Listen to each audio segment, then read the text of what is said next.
Hola queridas hermanas, les saluda Mónica Valadez desde Monterrey, México. Es una bendición para mí estar el día de hoy con ustedes en Arraigadas, transmitiendo verdad, esperanza y gozo. Y como les decimos cada viernes, Arraigadas es un alcance de Aviva Nuestros Corazones y siempre pueden encontrar más recursos, tanto escritos como audiovisuales, en nuestra página avivanuestroscorazones.com y en las demás plataformas y canales oficiales como YouTube, Instagram, también en la aplicación que tenemos del ministerio. Y bueno, el día de hoy es el último Arraigadas del mes de octubre y también hoy concluimos con la serie de la que hemos venido hablando, que es acerca de la reforma y de los hombres y mujeres que Dios usó en ese tiempo de la historia y que sigue impactando providencialmente hasta el día de hoy. Y la semana pasada tuvimos por aquí a nuestras queridas Débora y Elba, que nos platicaron sobre Catarina, la esposa de Martín Lutero.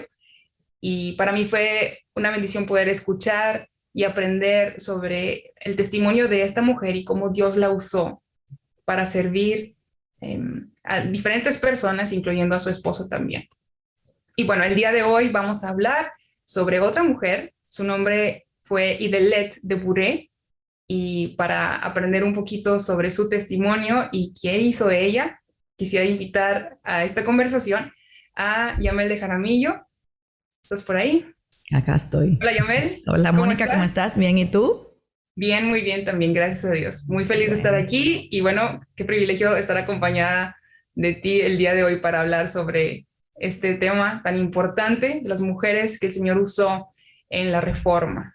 así es. Pero antes Así de eso, que, sería bueno, Mónica, que hablemos también un poquito de ti, porque tú eres una cara nueva que ok, tenemos aquí en Arraigadas. Mónica es parte de nuestro equipo de Aviva Nuestros Corazones y es nuestra editora, pero también trabaja, bueno, sí, trabaja, sirve, como quieran ponerlo, en la parte de Joven Verdadera. Si tuvieron la oportunidad de ver el live que tuvimos sobre los 100 episodios del podcast de Joven Verdadera, pues ahí van a poder ver a Mónica. Mónica es una bendición para nosotros, para mí sobre todo, o sea que trabaja muy también de la mano conmigo y con Betsy y le damos gracias a Dios por tu vida, Mónica, y por eso la ven aquí, la oportunidad de ver otras caras y siempre de tener eso de joven. Iba a decir joven y anciana, lo cual quiere decir que yo soy la anciana, pero bueno, no entremos en ese detalle. Pero eso es bueno, tener a las jóvenes también con nosotros aquí en Arraigadas. Así que ahora sí, sigue adelante. bueno, pues gracias a Dios por el privilegio de estar aquí. Y bueno, sin más preámbulo, vamos a platicar sobre Idelette de Bourré. Así que quisiera empezar preguntándote, Yamel, ¿quién es ella? Mira, yo creo que, y me gustó que tú mencionabas lo de, mencionabas a Catarina, que vimos la semana pasada, y yo creo que al igual que ella, quizás nosotros conocemos más al esposo que de ella. Pero brevemente te voy a contar un poquito de ella y vamos a dar un viaje al pasado. Estos programas es como montarse en una máquina del tiempo e irnos hacia el pasado. Y digamos que nos vamos por allá por el año 1530 y es en la ciudad de Estrasburgo.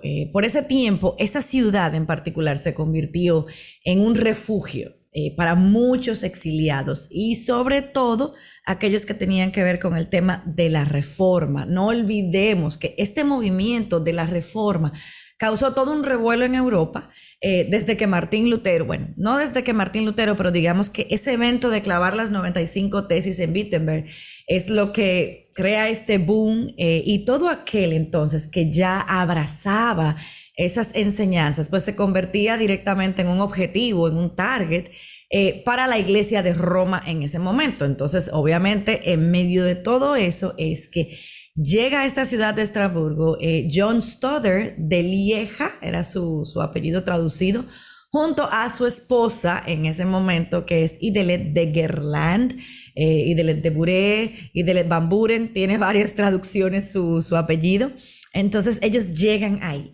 ¿Qué pasa con la historia de ellos? Ellos eran del grupo de los anabaptistas. Eso es otra corriente dentro del protestantismo que significa bautizar de nuevo, pero nosotros no vamos a entrar en ese tema ahora.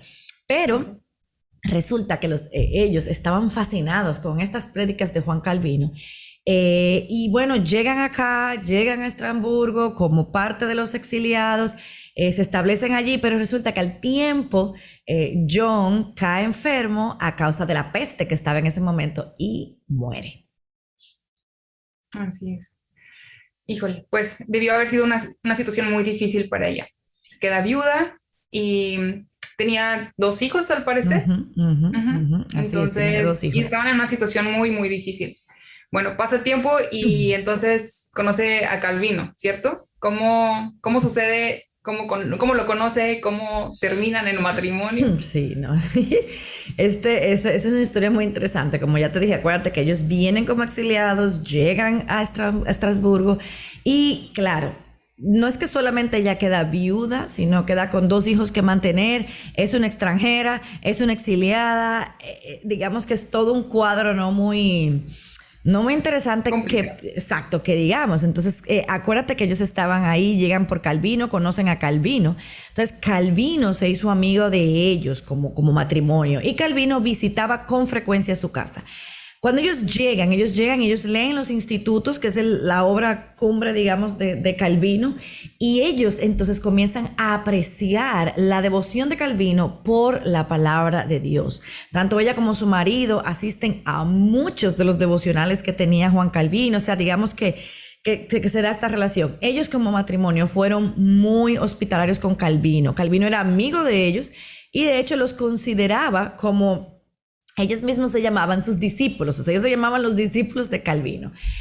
Algo que Calvino dice que me llama mucho la atención es que él admiraba la sencillez y la santidad de sus vidas, de ellos como matrimonio. O sea, que Calvino no solamente fue testigo de la relación armoniosa que había entre ellos, sino también del esmero con que Idelette cuidó a su marido mientras estuvo enferma, esa fortaleza también que ella tuvo al enfrentar esa enfermedad de su marido. Asimismo, que a los hijos, o sea, Calvino veía ese carácter de ella dentro de su matrimonio, pero es después de 2 años después que muere su marido, que es que ellos se casan. Y yo creo que podemos decir que él vio de primera mano el carácter de esta mujer en la forma en que vivía, cómo conducía su propio hogar. Era una mujer que mostraba un fuerte compromiso con Cristo, porque obviamente, imagínate, viniendo de donde venían, huir, exiliada, todo lo que su vida se enfrentó,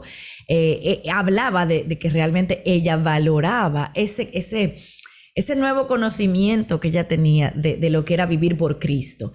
Y de él tenía un espíritu enseñable, y me gusta mucho porque los historiadores dicen que cuando Calvino se casó con ella, él encontró la única cosa necesaria que buscaba: un corazón sincero y obediente de piedad hacia Dios. O sea, lo que él buscaba en una mujer, porque obviamente habían otras personas que Calvino quizás consideró en su momento, pero no, porque él buscaba eso. Y tanto para Calvino como para Idelette, esa piedad era la clave para ellos poder afrontar las dificultades y obviamente todos los retos que tiene una vida matrimonial.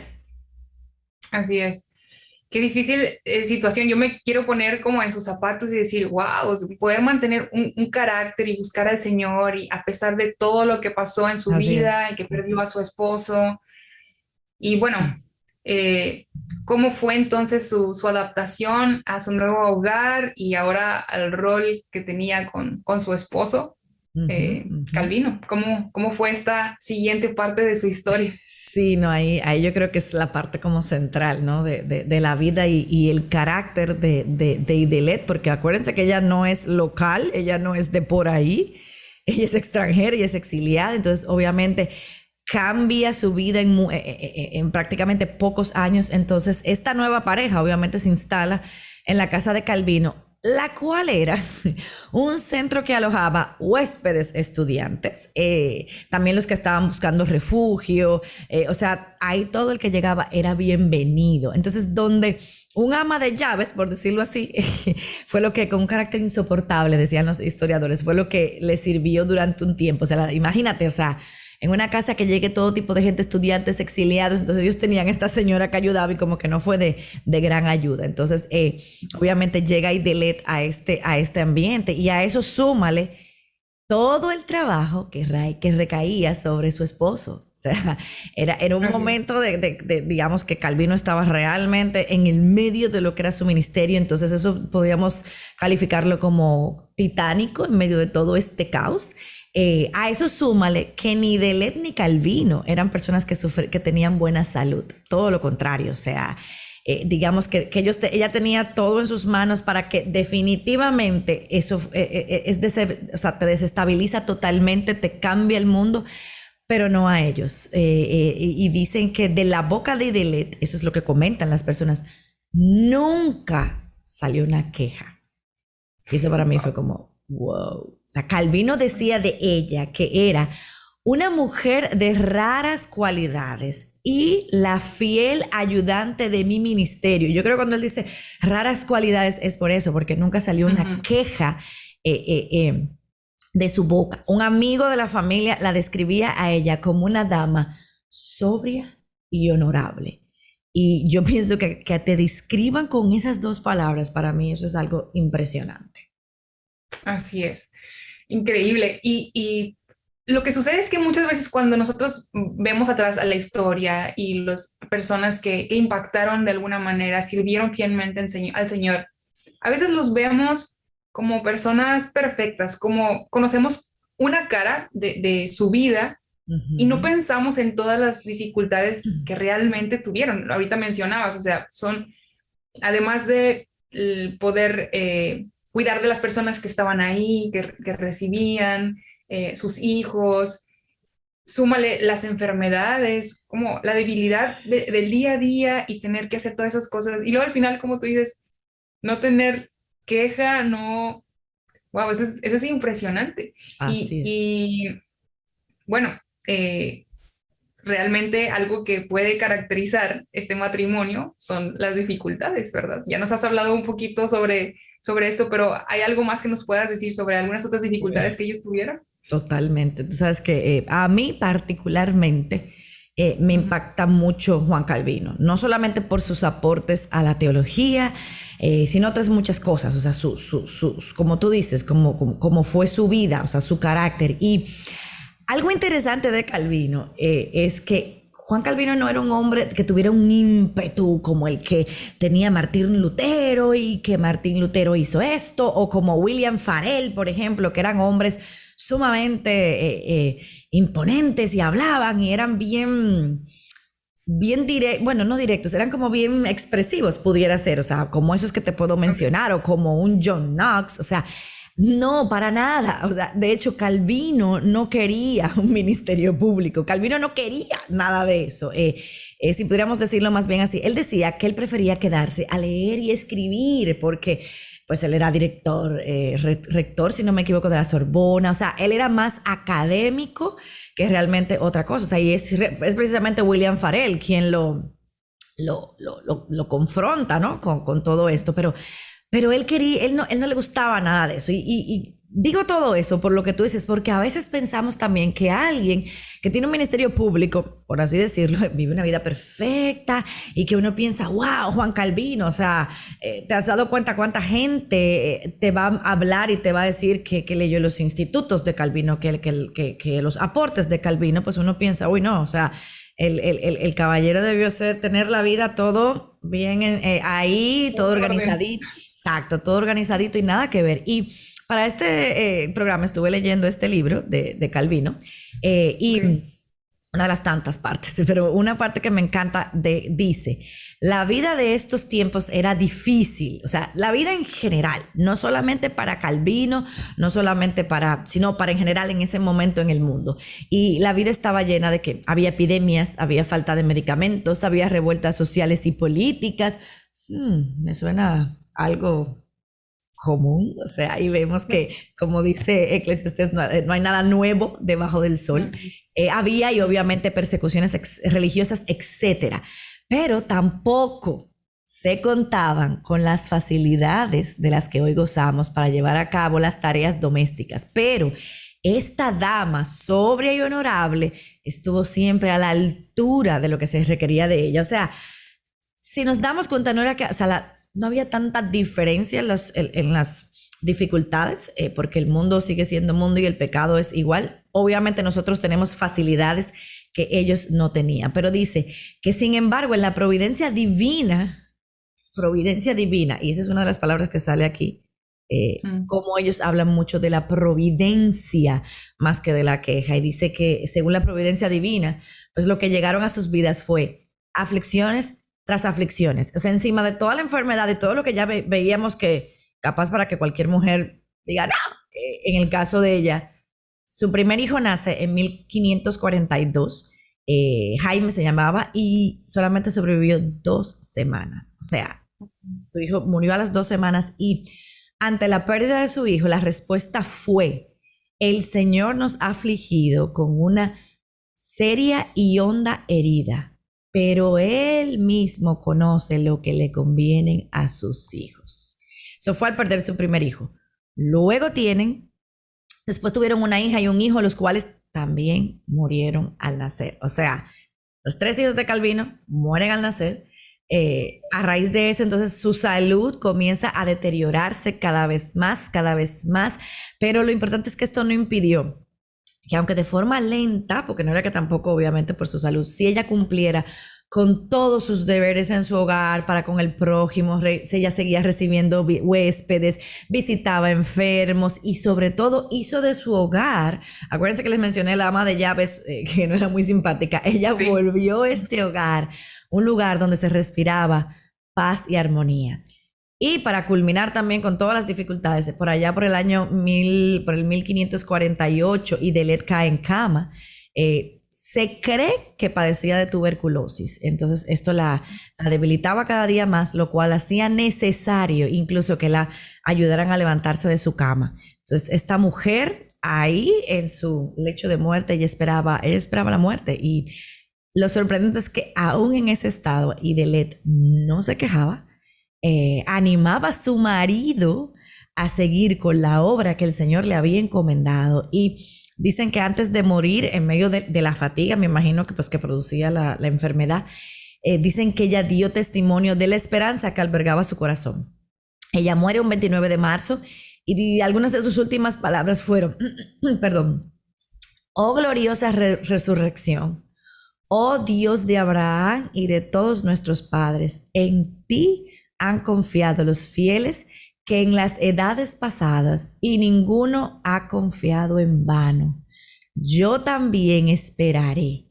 Y ya sin fuerza dice que pidió: oremos, orad todos por mí. Dicen que Calvino le susurró al oído palabras de amor de Cristo, y de esa manera es que ella muere en esa calma que la caracterizó de por vida. O sea, y para mí eso es asombroso, sobre todo cuando ves que es una persona que no solamente que tiene una mala salud, sino que también tenemos al marido. El marido, o sea, Calvino luchaba con eso. O sea, no es que Calvino también fuera muy, muy saludable. Y algo que me impactó fue que luego de su muerte, Calvino, escribiéndole una carta a Viret, le dice: bien sabes lo tierna, o más bien lo blanda que es mi mente.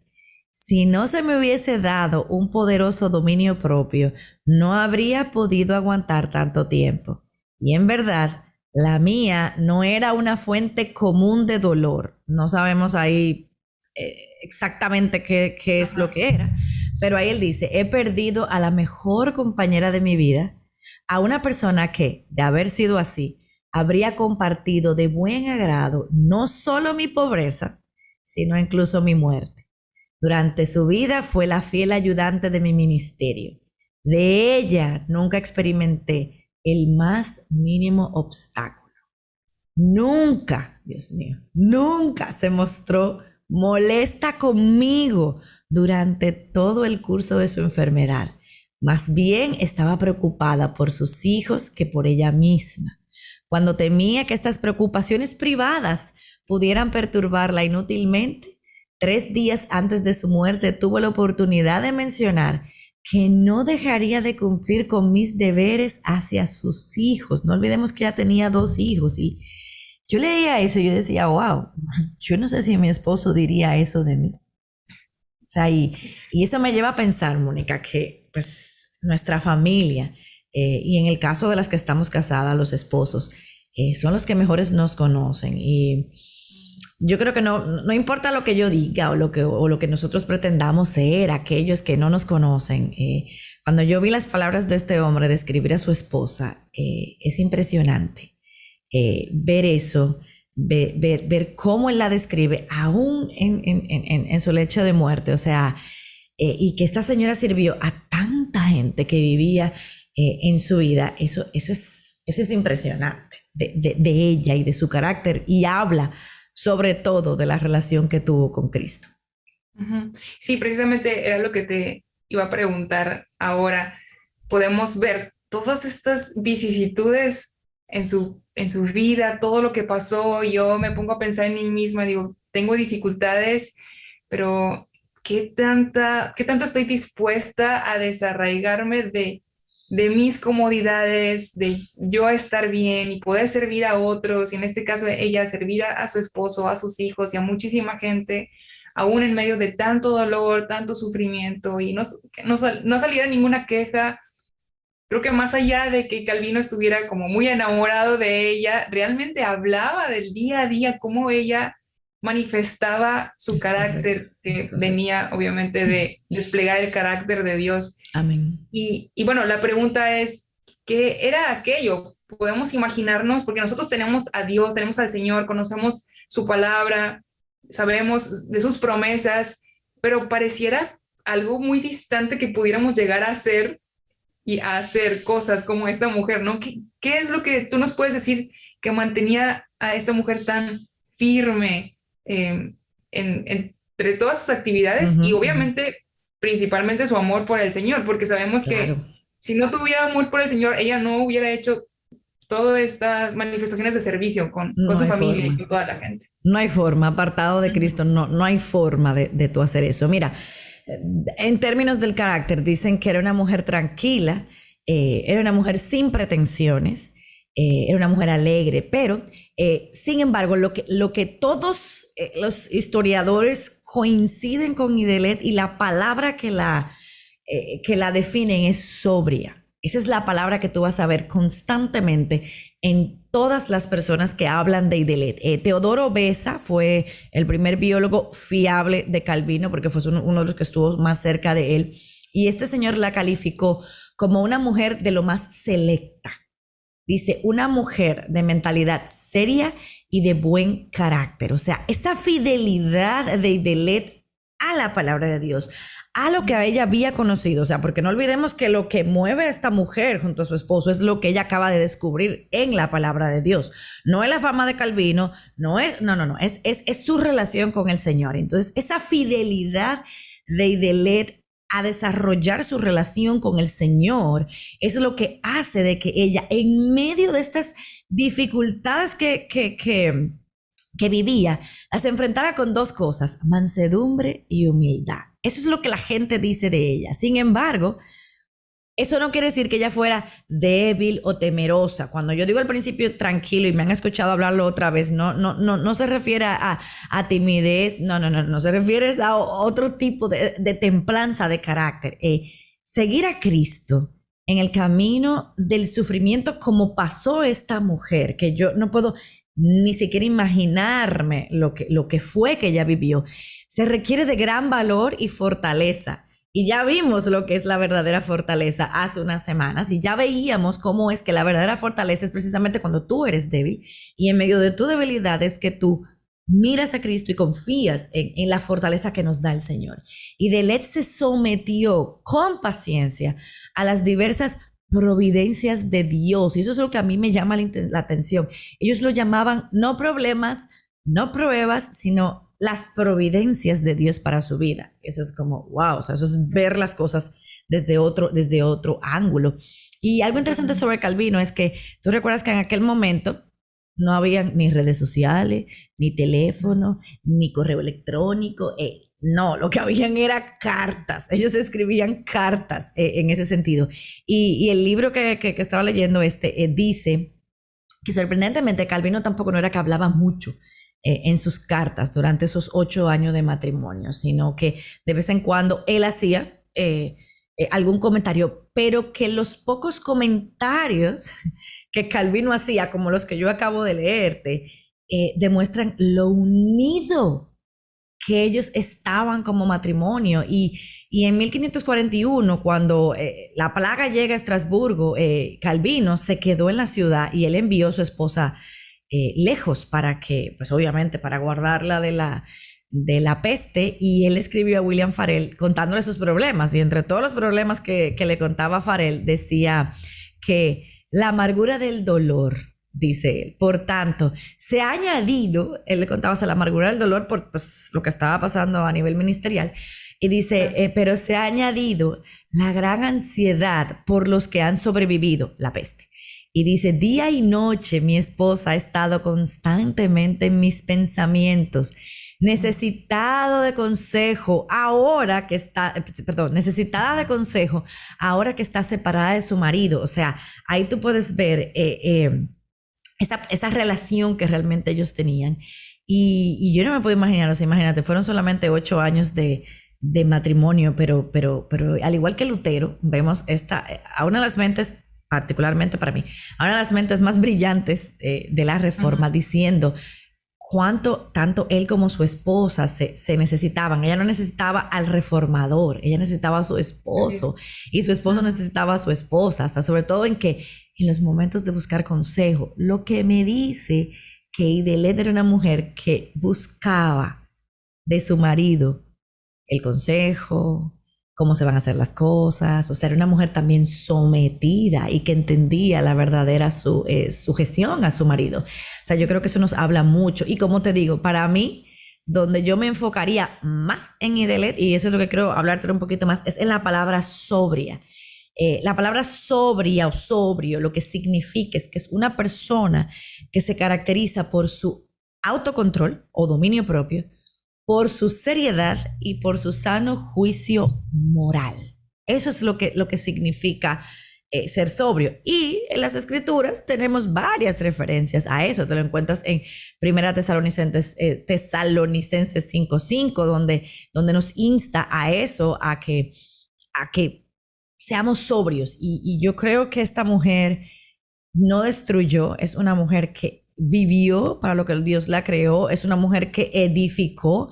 La Biblia dice que la mujer sabia es la que edifica su hogar, más la necia es la que lo destruye.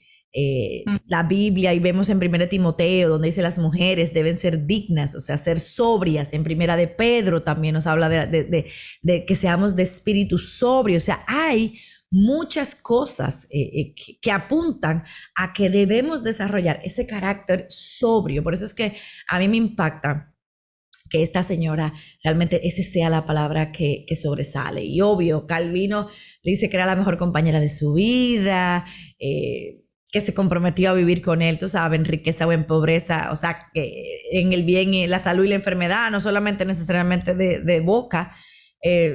Modeló el amor hacia los demás en el sentido de que cuidaba a los otros, a los que venían. O sea, es una mujer que definitivamente eso fue hospitalaria, la fe, y como te digo, vivir bajo, entendiendo la soberanía de Dios, y como te digo, como decía, sus providencias, o sea, las providencias de Dios. Eso a mí o sea, esa mujer vivió en exilio, fue viuda, perdió sus 3 hijos, vivía enferma. O sea, es wow, realmente wow, es lo que podemos decir de ella.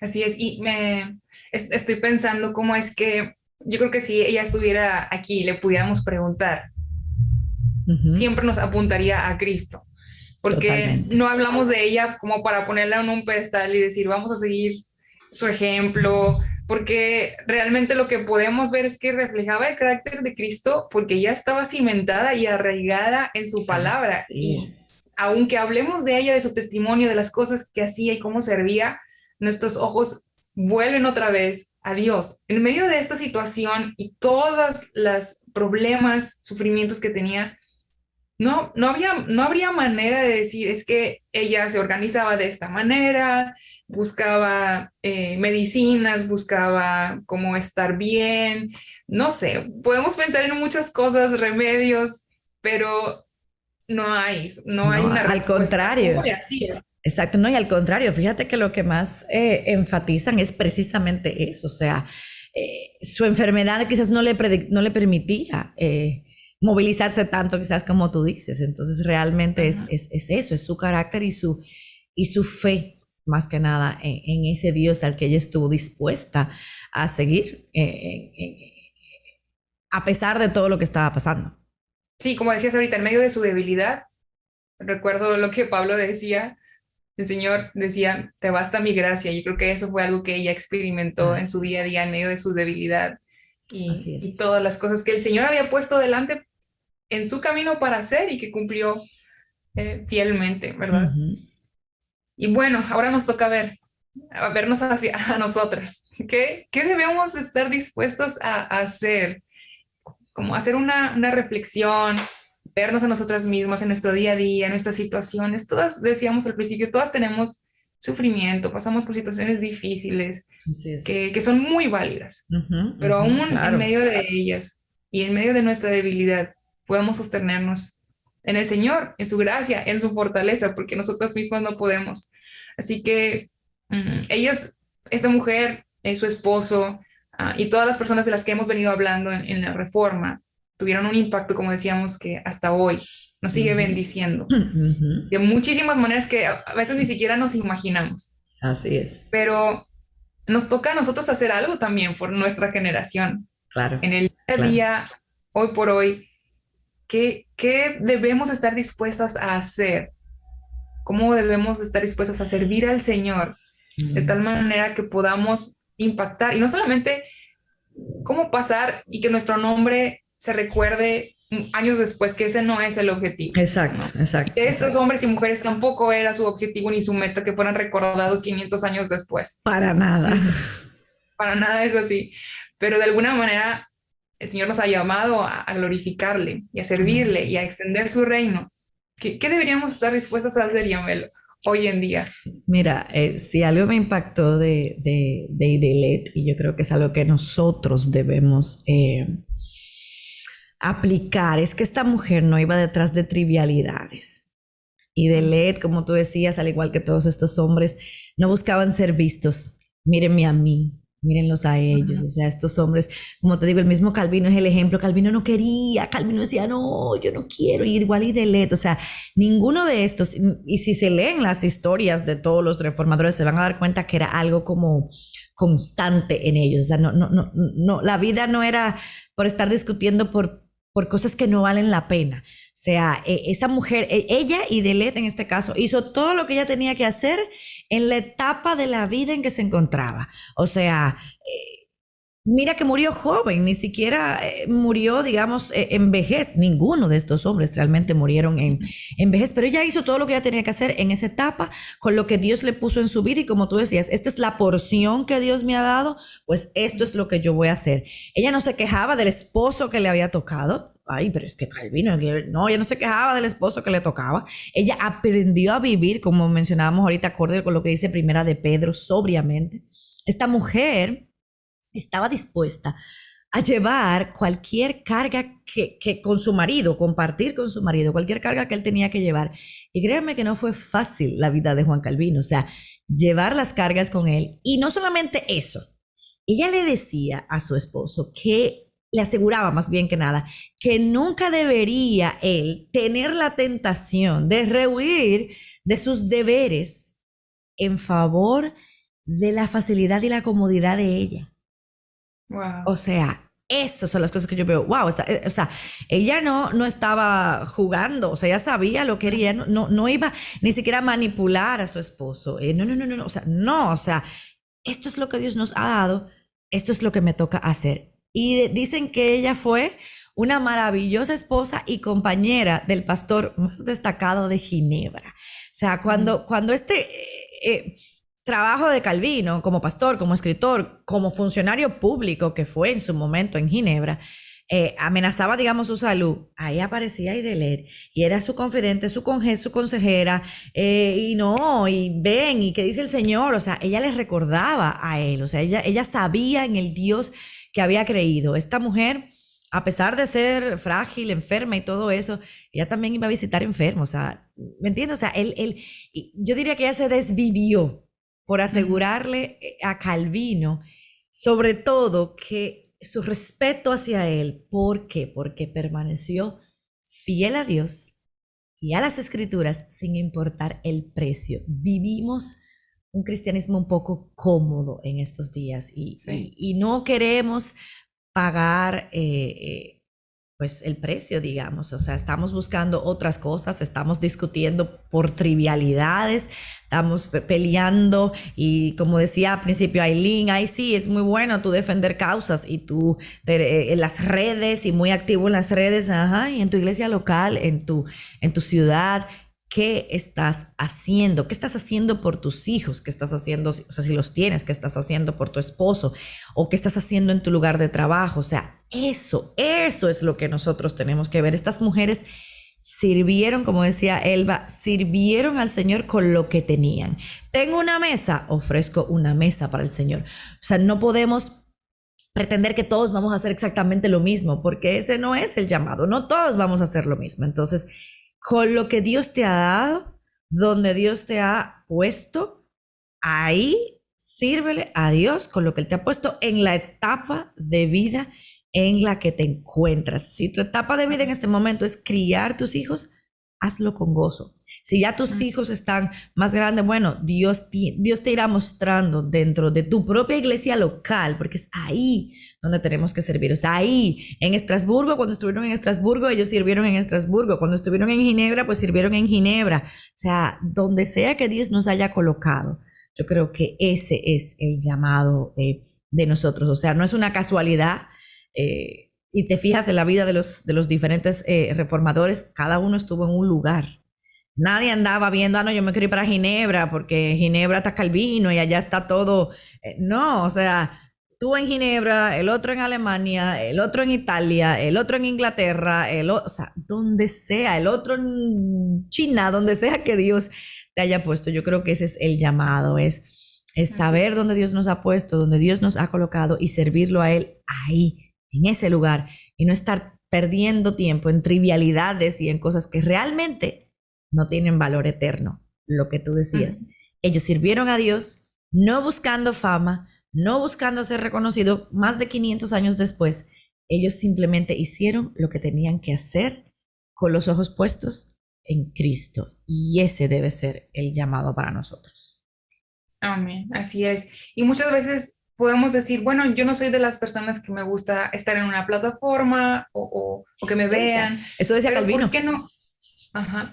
Sí, y podemos decir eso, pero ¿qué tal en nuestro día a día? ¿Qué tal está el foco sobre nosotros, nuestras comodidades? Y eso se vuelve un poco también egoísmo, y tenemos que recordar quién es el Dios a quien servimos. Amén. ¿Y de qué se trata la vida? Tenemos que pensar y recordar y arraigarnos en la palabra del Señor y saber que el Señor nos ha rescatado y es a Él a quien servimos. Así que nuestra vida debe ser ofrecida en sacrificio para Él. Amén. No sé si haya algo más, Yamel, que quisieras compartirnos. No, nada, invitarlas a las hermanas que aunque hayamos terminado ya el día de hoy, pues solamente pudimos ver pues algunas de estas mujeres de la Reforma, pero creo que es un buen ejercicio leer sobre estas mujeres. Vamos a dejar el enlace, hay algunas de estas biografías que están en nuestra página, entonces vamos a dejarle el enlace aquí debajo en la descripción para que vean, pero es bueno leer esas mujeres de antaño y ver realmente cómo vivieron sus vidas ante las diversas circunstancias que pasaron. Así es. Bueno, pues entonces ya para ir cerrando, quisiera que pudiéramos ver la verdad bíblica del día de hoy. Voy a leerles un pasaje que está en Colosenses, capítulo 3, versículos del 1 al 4, que dice: si ustedes, pues, han resucitado con Cristo, busquen las cosas de arriba, donde está Cristo sentado a la diestra de Dios. Pongan la mira en las cosas de arriba, no en las de la tierra, porque ustedes han muerto y su vida está escondida con Cristo en Dios. Amén. Cuando Cristo nuestra vida sea manifestado, entonces ustedes también serán manifestados con Él en gloria. Amén. Amén. Amén. Yamel, pues quisieras apoyarnos para cerrar en oración el programa del día de hoy, que el Señor nos ayude Amén. a verlo a Él, a servirle y a pensar siempre que todo lo que hacemos lo hacemos para la gloria del Señor, porque para eso hemos sido llamadas. Así es, vamos a orar. Padre de la gloria, gracias Señor por un viernes más de arraigadas, Señor, gracias por todas estas hermanas, Señor, que están aquí junto con nosotras, Señor, y aquellas que también pues van a ver el video más tarde, Señor. Gracias por esta oportunidad de servirte, Señor, a tu pueblo de esta manera. Y Señor, venimos ahora a pedirte por lo que hemos escuchado el día de hoy, y como decía Mónica, Señor, que aprendamos a verte a ti en medio de todo, Señor, que así como estas mujeres de antaño abrazaban, Señor, la providencia para sus vidas, Señor, que también nosotras podamos hacer lo mismo, Señor, y mirarte a ti en medio de todo y saber, Señor, que todo lo que hagamos, sea de palabra o de acción, Señor, es para ti y por ti, Señor. Gracias por la gracia, Señor. Gracias por la salvación que nos has dado, Señor. Gracias porque a través de la obra de tu Hijo Jesucristo podemos acercarnos a ti, Señor. Y te pedimos que tú nos transformes, Señor, que cada día que pase, Señor, seamos transformadas, lavadas, Señor, a través de tu palabra, Señor, que permanezcamos arraigadas en ella, Señor, y que no solamente sea de conocimiento, Señor, pero también de un cambio de nuestras vidas, Señor. Ayúdanos y que podamos escuchar, Señor, de testimonios de cómo tu palabra, porque es tu palabra, Señor, la que transforma y la que cambia vidas. Gracias, Señor, porque por estos hombres en ese momento de la reforma, como decía Mónica, hoy recibimos tantas bendiciones, Señor, y una de ellas es que podamos tener la Biblia, Señor, a nuestra disposición, porque muchos de estos hombres, Señor, dispusieron de las diferentes traducciones, Señor, y de que todos tuviéramos alcance, Señor, a tu palabra. Gracias, Señor, por haber usado estos hombres, Señor, por haber usado estas mujeres, Señor, y que siempre recordemos lo que significa, Señor, vivir a la altura del llamado, Señor, y entendiendo que hay que pagar un precio. Gracias, Señor, por este tiempo. Sé tú con nosotros y todas estas cosas te las pedimos en el nombre de tu Hijo Jesús. Amén. Amén. Pues bueno, muchísimas gracias. Gracias, Yamel. Gracias a todas, hermanas, por unirse a nosotras el día de hoy. Y como decíamos, hoy cerramos la serie de la Reforma, pero no significa que la próxima semana no nos vamos a ver por acá, porque tenemos una nueva serie. Así es. No se puede dar la exclusiva todavía, ¿verdad? Todavía no, pero va a estar muy interesante. Va más o menos con la... No va, bueno, sí, puede ir con la línea, pero eso es para que vengan, no les diga que vengan, que se unan a nosotras. Bueno, hermanas, entonces nos vemos la próxima semana, si Dios quiere, que tengan muy bonito fin de semana y nos estaremos viendo por acá. Gracias, Yamel. Chao, Mónica, gracias a ti.